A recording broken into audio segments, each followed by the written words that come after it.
ขึ้นบ่ได้อยู่พี่น้องเอ้ยรถขาเนาะกราบสบายดีพี่น้องมื้อนี้ก็โฟกับสองน้องปลาคือเก่าเด้อมื้อนี้น้องปลาสีไปพ่นเขาเนาะพี่น้องพ่นเขาซอยหนาว่าวเนาะแต่ว่าน้องปลาพ่นซอยเราตอนนั้นหั่นแหละเราท่านน่ะพ่นแดวพี่น้องคือก่อสีบ่แดวเถื่อพ่นมันตกเรียนกันได้มื้อหั่นนะแบบตกคู่มือเนาะได้ว่าแบบบ่ได้พ่นจักเถื่อมื้อนี้ไก่มื้อพี่น้องมื้อคือเก่าแต่ว่ามันบ่ได้ตกเนาะปกติหันสิตกแต่เสาๆก็ได้ว่ามื้อนี้สิพ่นเด้อเนาะเพราะว่าเขาแดดเบิดได้พี่น้องจนเขาไถหน้าเนาะเขาไถหน้าเบิดได้แต่ว่าเขาท่านเอาพ่นเนาะก็ได้ว่าสิไปพ่นซอยเราหั่นนะมีแต่เล่าหั่นแหละพี่น้องที่ว่าบ่ท่านแดดเนาะไก่นะเขาแดดเบิดได้ในบ้านนี่เดาอันนั้นบ่ท่านเอาพ่นผู้เดียวเนาะไปพี่น้องย่างออกไปกันนี่น้ำท่วมให้หน้าพี่น้องเอ้ยโดดกะข้าเนาะฝนยากดีพี่น้องเบิ่งเนาะว่าโหลดสิขึ้นได้หรือบ่ฝนมันตกคู่มือได้พี่น้องน้ำมันได้ท่วมให้หน้าเนาะท่วมบักลายๆมาเดี๋ยวมาเบิ่งเนาะว่าโหลดสิขึ้นได้บ่ตอนนี้เขากำลังอันนั้นหาวิธีเอาโดดขึ้นเนาะพี่น้องโดดมันขาดอยู่ให้หน้าเนาะสวมโดดเลยพี่น้องข้างกันยากอันนี้เนาะมาพี่น้องวันนี้กำลังพากันสูบโดดเนาะมันสิขึ้นอยู่บ่โอ้ยังขึ้นบ่ได้อยู่พี่น้องเอ้ยโดดขาเนาะถ้าเสียจะน่าจะสิขึ้นได้วันนี้พี่น้อง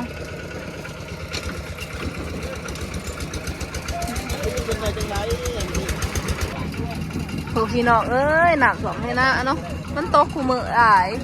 ผูพี่น้องมือตีจนเพิ่งคิงโดดนะความหนามันถ่วมให้หน้าเด็กเนาะโดดกับไปยากแน่พี่น้องแต่เฮิงเนี่ยเนาะยังว่าท่านเอาขึ้นได้นะจนสวยล่ะมือนี้ก็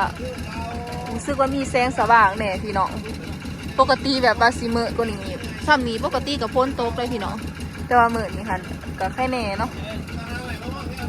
เบอร์เงินตี้เขากับท่านเอาพ้นแล้วเนาะโดดก็ยังมาฆ่าอีกวันนี้นี่คือเขาที่เขาสิพ้นเหมือนนี้เนาะพี่น้องกะกองใหญ่เติบเนาะเอาไปกองยืดเทิงเทียงบรรยากาศกับพี่น้องหักมือหักเบือกนี่มืดคืบได้พี่น้องหูป้าที่เราหูหักเบือกนี่หันแจกแน่เบือกนี่ค่ะแต่ว่าเบือกนะฮันมือจะดีหูป้านี่จะงูนพลนะคะป้าพี่น้องป้านี่ก็ยังไว้ท่านเอาขึ้นได้เนาะป้าแต่อยากดีๆหูจนถ่วมโดดเนาะถ่วมมาเด็กบูว่ามันสิขึ้นได้หรือบ่เนาะต้องท้าเบิ่งดอกนี่ขึ้นบ่ได้จังเถื่อพี่น้องเด้อโดนๆเลยมาเบิ่งดอกนี่ว่าสิขึ้นได้บ่จักว่าเด็กขึ้นได้พี่น้องจนถ่วมโดดเนาะ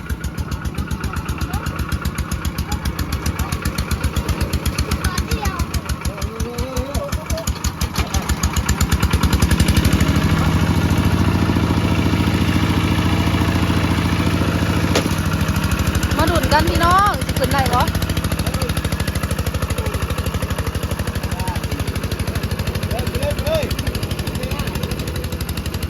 เดี๋ยวเขาสิเปลี่ยนทิศทางใหม่เนาะมองนี้ขึ้นบ่ได้อีดีมองนี้มันเดิกเกินเนาะจนถ่วมโดดแบบเคิงโดดเลยพี่น้องคนทางก็ได้ทุกคนตัดผ่ามาตอนนี้ก็เอารถพ่นถึงกลางหน้าได้แล้วเนาะตอนนี้ก็นั่งเดินพ่นพี่น้องเพื่อที่เอารถขึ้นได้ก็เป็นชั่วโมงพี่น้องเอ้ยแบบน้ำมันถ่วมทางหน้านะพี่น้อง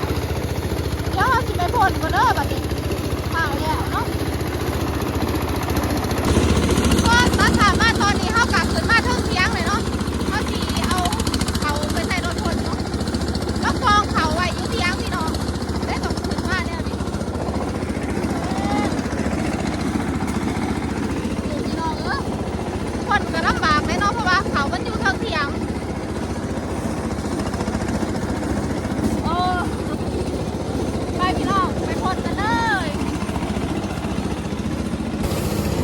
พี่น้อง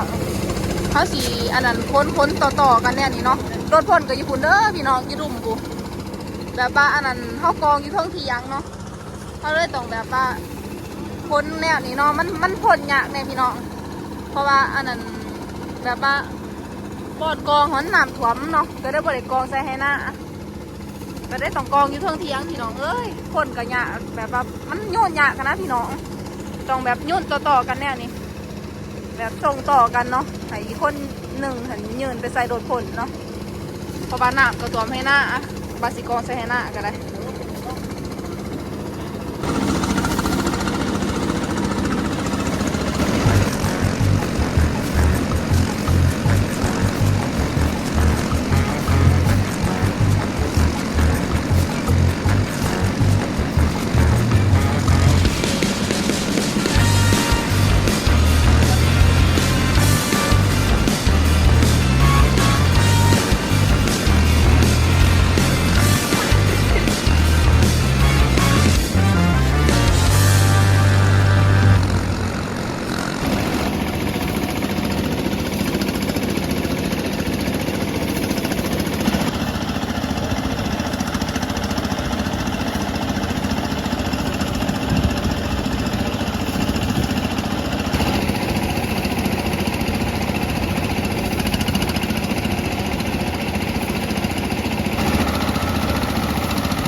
ตัดภาพมาตอนนี้ก็อันนั้นผักเถียงก่อนเนาะแต่ท่านเดี๋ยวเรื่องพี่น้องย่างไปลายมันเนาะย่างกองใหญ่เติบเพราะว่ามันเมื่อยนะพี่น้องก็ได้ว่าพักกินเขาก่อนตอนนี้ก็เวลาประมาณบ่ายโมงหนึ่งพี่น้องก็ได้ว่าสิพากันพักกินเขาก่อนบางอันนี้คนงานก็เดิมอ่อนแห้งเลยเนาะน้องปลาก็เบิดแห้งเลยพี่น้องหิวเขาแห้งเลยเนาะเพราะว่ามันเผ็ดแต่เฮิงเลยค่ะนะก็ได้ว่าสิพากันพักกินเขาก่อนเดี๋ยวสิไปหากินเขาก่อนพี่น้องได้กินเขาแล้วจังสีได้มาผลต่อเนาะให้มันเดี๋ยวกองนี้เนาะไปแบบนี้ไปหากินเขาก่อนพี่น้องต้องกินเนาะแม่ครัวแม่ครัวกำลังอันนั้นจัดแต่งห้องกินเนาะนี่ตำมะพร้าวแล้วก็นี่ยังนี่อบไก่อบไก่ไปเบิ่งเขากินก่อนคนเนาะคนงานก็กำลังกินฝากกันหิ้วเขาแห้งเนาะเพราะว่ามันบ่ายโมงจะเฮิงเลย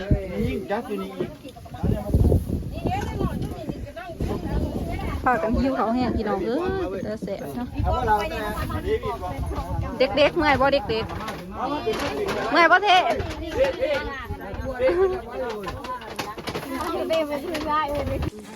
ไปพี่น้องวันนี้ก็ได้เวลากินข้าวเด้อวันนี้เด็กๆกับกำลังกินเนาะมีอาหารเนาะเดี๋ยวเราสิขออนุญาตไปกินข้าวกันเด้อพี่น้องเพราะอยากกินข้าวแห้งนะทุกคนตอนนี้เขาก็กินข้าวแล้วเลยเนาะแต่เขาก็มานั่งพักก่อนจังแป๊บหนึ่งเนาะพี่น้องแต่จักหน่อยจังสีเดอะผลอีกเนาะเพราะว่ากินข้าวแล้วกับพักผ่อนก่อนแป๊บหนึ่งเนาะทุกคนแต่ก็สิพากันลุยต่อเนาะเมื่อยบ่เด็กๆเมื่อย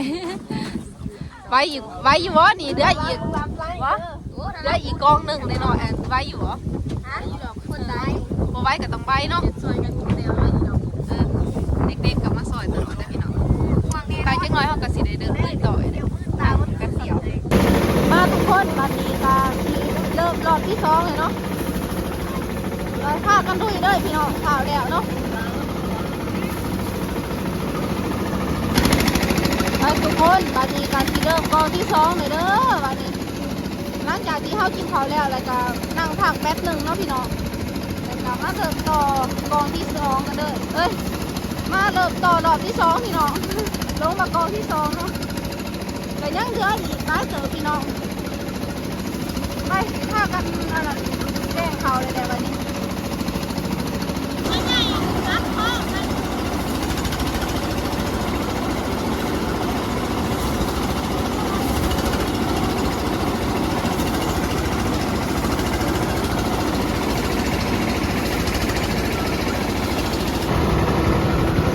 ตัดขาดมาตอนนี้ก็ได้เดี๋ยวพี่น้องเอ้ยเผื่อสีแล้วเนาะเมื่อยอันนี้พี่น้องแผน มื่อนี้พ้นบ่ตกเนาะแบบนี้แสงแดดแน่จักหน่อยแล้วเรียบร้อยบัดนี้ได้อยู่ประมาณ100 กว่าสอบมั้งพี่น้องแล้วทุกคนบัดนี้ไล่ร้อยเท่าไรวะไล่ร้อยเท่าไรนี่170เหรอมี170ไล่170เนาะรอบที่2รอบทำอิฐได้196เนาะ176สอบรวมเบิด366รวมถึงรอบก่อนเดี๋ยวสมบูรณ์วันนี้พี่น้องรอบที่2แม่นได้170เนาะแจมเพิ่นแล้วก็รอบตอบล่าสุดนี่เนาะคือรอบที่2แม่น170พอดีเป็น300 กว่าสอบ366บริเสร็จ366เรียบร้อยวันนี้เนาะเดี๋ยวอะไรพี่น้องเอ้ยทุกคนตาถามมาตอนนี้น้องปลากับกำลังย่างมาเฮือนเนาะคือเดี๋ยวเวิร์ดแต่วันนี้พี่น้องเดี๋ยวเวิร์ดถูกให้เลยเนาะทั้งหมดกับรอบนี้หันไล่170สอบพี่น้องรอบที่2เนาะแล้วก็รอบก่อนหันได้196ก็คือรอบที่น้องปลาถ่ายคลิปไปรอบก่อนเนาะพี่น้อง